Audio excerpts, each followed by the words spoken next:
மதிப்பிற்குரிய தலைமை ஆசிரியர் அவர்களுக்கும் மற்றும் சக ஆசிரியர் அவர்களுக்கும் அலுவலக நண்பர்கள் அவர்களுக்கும் மாணவர்களுக்கும் என் முதற்கண் வணக்கம். ஃபர்ஸ்ட் எக்ஸ்பீரியன்ஸ் உங்களுக்கு சொல்லிக்கிறேன். எல்லா வருஷமும் கடந்து போகிற மாதிரிக்கு இந்த வருஷமும் ஒரு பேட்ச் இங்கிருந்து இறங்கி போகிறீங்க. எல்லா இதுலேயும் சொல்கிறது தான், உங்களுக்கு எப்போ வேணாலும் சார் முன்னாடி சொல்லிட்டாரு, உங்களுக்கு தேவை என்னவோ எப்போ வேணாலும் எந்த டீச்சர் இங்கே உள்ள எல்லா டீச்சர்மாரும் நீங்கள் 1ஆம் கிளாஸ் டீச்சர் 2ஆம் கிளாஸ் அப்படின்னு நினைக்க தேவையில்லை. எந்த டீச்சர்மாரும் உங்கள் நம்பருக்கோ என்ன தேவைகள் இருக்கோ உங்களுக்கு சொன்னீங்கன்னா அவங்க பண்ணி தருவாங்க. படிப்பு காரியத்தில் இருந்தாலும் சரி, படிப்பு இல்லாத காரியத்திலையும் உங்களுக்கு உதவி வேணும் அப்படின்னு சொன்னீங்கன்னா உடனே பண்ணி தருவாங்க. அதுக்கு வந்து எல்லாருமே உங்களுக்கு துணையாக இருப்பாங்க. உங்களை யாருமே நீங்கள் கெட்டு போயிடணும் அப்படிங்கிற ஒரு எண்ணத்தில் யாருமே எதுவுமே சொல்லியிருக்க மாட்டாங்க.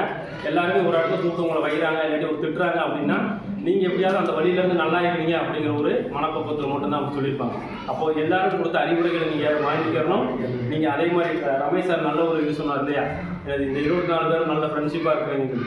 அதே மாதிரி ஃப்ரெண்ட்ஷிப் எப்போ வேணாலும் இருக்கும். ஏன்னா காசு பணம் அதெல்லாம் வரும் போகும். ஆனால் நல்ல நண்பர்கள் இருந்தாங்க அப்படின்னா நமக்கு எப்போவுமே ஒரு கஷ்டமாக இருந்தாலும் ஒரு சந்தோஷமாக இருந்தாலும் சொந்தக்காரங்களை காட்டும் நண்பர்கள் வந்து நிற்கிறது தான் நமக்கு பெருமையாக இருக்கும். அப்படித்தானே? அப்போ எந்த ஒரு காரியமாக இருந்தாலும் யாரோட வீட்டு ஃபங்க்ஷனாக இருந்தாலும் உங்களால் முடிஞ்சால் அந்த வீட்டு ஃபங்க்ஷனுக்கு போயிருங்க. அந்த அவங்களோட ஃபங்க்ஷனில் நீங்கள் கலந்துக்கோங்க. அதுக்கு எல்லாரையும் இன்வைட் பண்ணணும். அப்படின்னா எல்லாரும் ஒன்றா இருந்தால் மட்டும்தான் நடக்கும். சரியா? அப்போ இப்போ எப்படி இருக்கிறீங்களோ அதே மாதிரி இல்லையா, அதே மாதிரி உங்களோட ஃப்ரெண்ட்ஷிப் வந்து கொண்டு போகணும். ஏன்னா நிறைய பேர் சட்டை இல்லை அப்படின்னு சொல்லி ஒரு இது வந்துச்சு. அப்போ வந்து பசங்களாக இருக்கட்டும் எல்லாத்தையும் என்ன பண்ணாங்க, காசு இல்லை அப்படின்னு ஒன்று கேட்டுருந்தாங்க. அப்போ சரி சட்டை ஒரு ஆள் கூட விட்டுறக்கூடாது அப்படிங்கிற மாதிரி சொன்னாங்க. அப்போ அந்த லாஸ்ட் ஒரு ஆள் கூட சட்டை இல்லாமல் ஆகிப்போச்சு. அப்போ அந்த மாதிரி எல்லாருக்கும் எப்படி உதவியாக இருந்தீங்களோ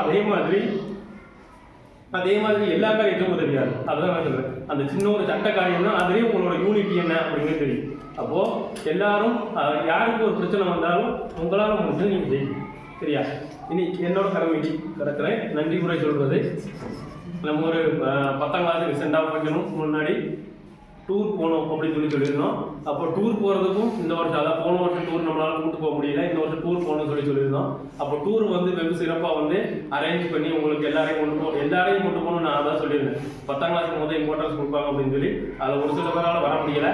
அப்போ வந்தவங்களுக்கு எல்லாருக்கும் தெரிஞ்சுக்க எப்படி ஒரு நல்ல அனுபவம் இருந்திருக்கும். அந்த டூருக்கு வந்து ரெடி பண்ணணும் அப்படின்னு சொல்ல உடனே சார் சொன்னார், நம்மளோட ஹெச்எம் சார் சொன்னார் ரெடி பண்ணலாம் சார் அப்படின்னு சொல்லி அது தாஸ் சார் வந்து ஏற்றெடுத்து டூருக்கான காரியங்கள் எல்லாமே அரேஞ்ச் பண்ணி கொடுத்தாரு. பின்ன அது மட்டும் கிடையாது, உங்களோட சென்ட் ஆஃப் காரியம் பின்ன நேரத்தில் நம்ம ஃபோட்டோ எடுத்தது இதெல்லாம் சார்ட்டு நான் சொல்லதான் ஹெச்எம் சார்ட்ட சொன்னேன். சரி சார் டைமிங் பார்த்து நீங்கள் பண்ணிடுங்க அப்படின்னு சொன்னார்.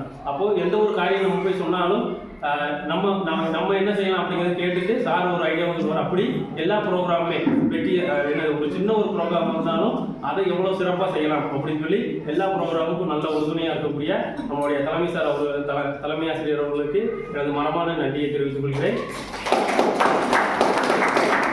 அடுத்தபடியாக நம்ம ஸ்கூலில் இருக்கக்கூடிய சக ஆசிரியர்கள் எல்லாரும் பார்த்தீங்கன்னா உங்களுக்கு நிறைய எல்லா விதத்திலையும் உதவி பண்ணியிருப்பாங்க. அதே மாதிரி உங்களோட சென்டாவாக இருக்கும், ஃபோட்டோ எடுக்கணும், எந்த ஒரு ப்ரோக்ராம் கேட்டாலும் சரி சார் நாங்கள் எங்களால் முடிஞ்ச செய்கிறோம் அப்படின்னு சொல்லி இதுவரைக்கும் உறுதுணையாக இருந்த சக ஆசிரியர்களுக்கும் ஆசிரியர் அவர்களுக்கும் எனது மனமான நன்றியை தெரிவித்துக் கொள்கிறேன்.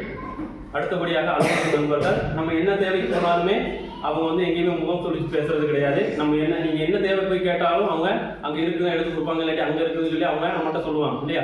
அதே மாதிரி தான் நம்மளோட சமையல் காரியங்களாக இருந்தாலும் எல்லாத்துலேயுமே உறுதுணையாக இருக்கக்கூடிய அலுவலக நண்பர்கள் அனைவருக்கும் எனது மனமார்ந்த நன்றியை தெரிவித்துக்கிறேன். இந்த ப்ரோக்ராம் நம்ம ஏற்கனவே நான் சொல்லியிருந்தேன், எங்கேயுமே எந்த விதமான பிரச்சனையும் வரக்கூடாது அந்த மாதிரி சொல்லி நான் சொன்னதை கேட்டு எல்லாருமே அதுக்கேற்ற மாதிரிக்கே நீங்கள் எல்லாருமே நல்ல உறுதுணையாக இருந்தீங்க. அப்போது மாணவ கண்மணிகள் உங்கள் அனைவருக்கும் எனது நன்றியை தெரிவிச்சுக்கிறேன். உறுதுணையாக இருந்தால் சக்தியை நான் நமக்கு சாப்பாடு சொன்ன நேரம் செஞ்சு கொடுத்தாரு. அதே மாதிரி ராணியக்கா இருக்கிறாங்க, அவங்களுக்கும் என்னோட நன்றியை தெரிவிச்சுக்கிறேன். இந்த ப்ரோக்ராம் இருக்கக்கூடிய எல்லாருக்கும் ஒரு முறை கூட நன்றி கூறி விடைபெறுகிறேன். நன்றி.